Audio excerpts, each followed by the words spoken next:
নমস্কার বন্ধুরা, welcome to এমআরকে। নাও আমি যে ভিডিওটা এখন দেখাতে চলেছি এই ভিডিওটা হয়ে গেছে সারা বিশ্বে ভাইরাল। এটা হলো পাকিস্তানের পাঞ্জাবের ভাওয়ালপুর এলাকা। আর এবার দেখুন এখানে ভারতীয় মিসাইল কি করেছে।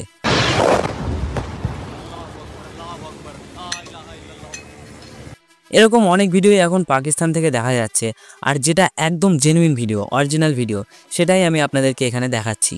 ভারত টোটালে 9টা স্ট্রাইক করেছে পাকিস্তানের মোট 8টি লোকেশনে 9বার হামলা করা হয়েছে।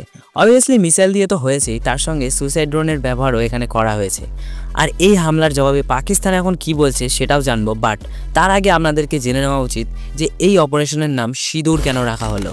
আমরা সকলেই জানি 22শে এপ্রিল মানে আজ থেকে 14 দিন আগে ভারতের পেহেলগামে নৃশংস জঙ্গি হামলা করা হয়, যেখানে এক নববিবাহিত যুগল যায় তাদের হানিমুনে সুন্দর মুহূর্ত কাটানোর জন্য।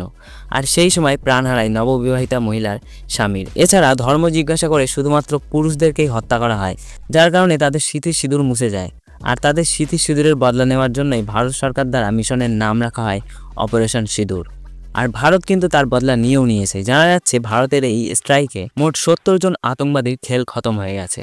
আর তারপরেই ইন্ডিয়ান আর্মির অফিসিয়াল ওয়েবসাইট থেকে পোস্ট করা হয় দ্য জাস্টিস ইজ সার্ভড, ন্যায় পরিবেশন করা হয়েছে।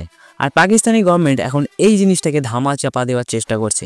পাকিস্তান গভর্নমেন্ট দ্বারা অনেক জায়গায় ব্ল্যাক আউট করে দেওয়া হয়েছে, অনেক জায়গায় ইন্টারনেট বন্ধ করে দেওয়া হয়েছে। ইভেন পাকিস্তানের সো কল জার্নালিস্ট দ্বারা এখন ফেক নিউজ ছড়ানো হচ্ছে সোশ্যাল মিডিয়ায়।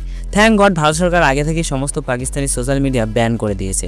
এখানে পাকিস্তানের জার্নালিস্ট হামিদ মির পোস্ট করেছে, দেখুন এখানে দেখানো হচ্ছে পাকিস্তান ভারতের ফাইটার জেট ডাউন করে দিয়েছে, যদি ওটা 2015-র একটা ছবি।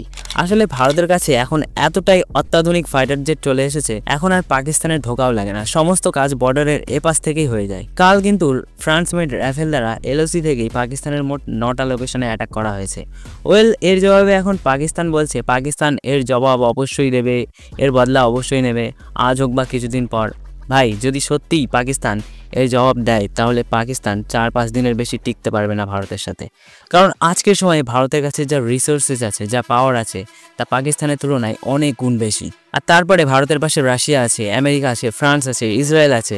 তাই পাকিস্তান যদি ভারতের সাথে সরাসরি একটা বড়সড় যুদ্ধে নেমে যায়, মানে ফুল স্কেল ওয়ারে নেমে পড়ে, তাহলে সেটা পাকিস্তানের জন্য সবচেয়ে বড় ভুল হবে।